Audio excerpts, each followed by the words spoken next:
بسم الله الرحمن الرحيم الحمد لله رب العالمين والصلاة والسلام على رسوله الكريم أما بعد مشاہدین کرام السلام علیکم ورحمۃ اللہ وبرکاتہ۔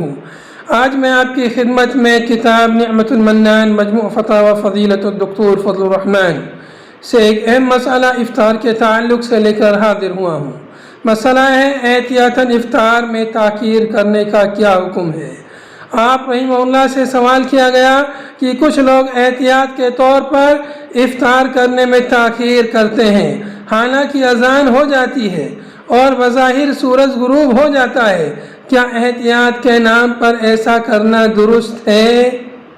اس سوال کے جواب میں آپ رحمہ اللہ نے فرمایا کہ جب یقینی طور پر معلوم ہو جائے کہ سورج غروب ہو گیا ہے تو پھر احتیاط کے طور پر تاخیر کرنا درست نہیں، البتہ بدلی یا گرد و غبار کی وجہ سے شک ہو کہ ابھی سورج غروب ہوا کہ نہیں تو تھوڑا انتظار کر لینے میں کوئی حرج نہیں۔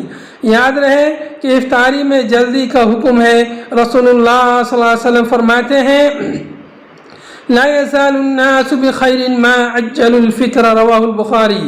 لوگ اس وقت تک بخیر و عافیت رہیں گے جب تک افطار میں جلدی کریں گے۔ وآخر دعوانا ان الحمد للہ رب العالمین۔